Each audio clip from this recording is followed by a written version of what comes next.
Good comedy sequels, they're one in a million. How does this one do? Well, let's find out, shall we?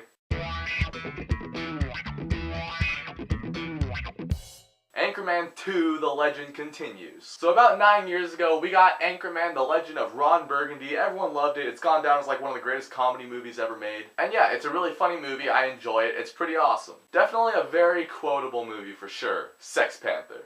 60% of the time it works. Every time. I love carpet.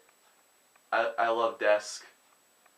I love lamp. So now in the year 2013, we get the long-awaited sequel to Anchorman, and how is it? It's actually really funny. I really like this movie. First off, starting with the cast, I mean, everyone in this movie is great. Will Ferrell is great as Ron Burgundy yet again. Paul Rudd is still great. That dude from Get Smart, he's still really funny. Steve Carell as Brick is by far my favorite character in these movies. He gets a lot more screen time in this movie, and he has even like a little love interest with this one person, which I have to say does seem a little forced at parts, but I still laughed at it. There's a lot of newcomers in this movie too. James Marsden as their like rival news anchor, I actually really liked him. There is one character in this movie, I'm not going to spoil who it is, but I mean if you've been following the news about this movie, you might have heard that a kind of big actor was in this movie. I'm just going to let you guys know, it's really just a glorified cameo. But still, for that little part of the movie that he is in, he does a good job. Now, I'd say the first 2/3 of this movie or so was actually really funny. I really liked it, really enjoyed it. And then something happens near the last act of this movie, and it kind of puts the movie in a whole different direction. And at that point, the movie is still giving you some laughs, but it wasn't as funny as the first 2/3 of the movie. It does start to center itself more in the last 20 minutes of the movie, but there's still that little part in there where you're kind of like, let's get this thing going.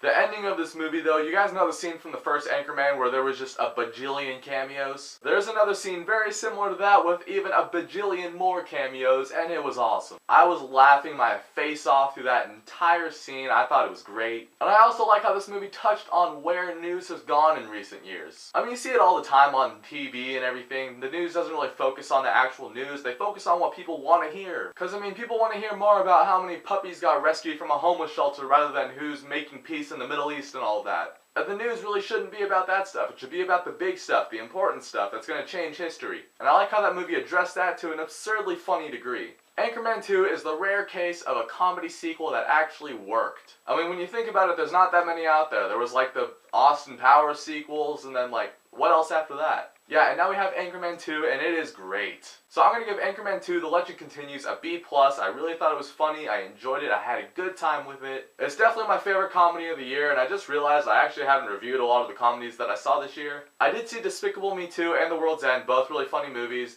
The World's End, I don't really understand why people loved it as much as they did. I guess I enjoy the more juvenile humor found in, like, Anchorman 2. So out of the 4 main guys in the news crew, who is your favorite? Mine is Brick. I'm like laughing to tears whenever that guy comes on screen. He's hilarious. So whoever your favorite is, comment down below, let me know. And thanks for watching this video. If you guys like it, then click right there to see more.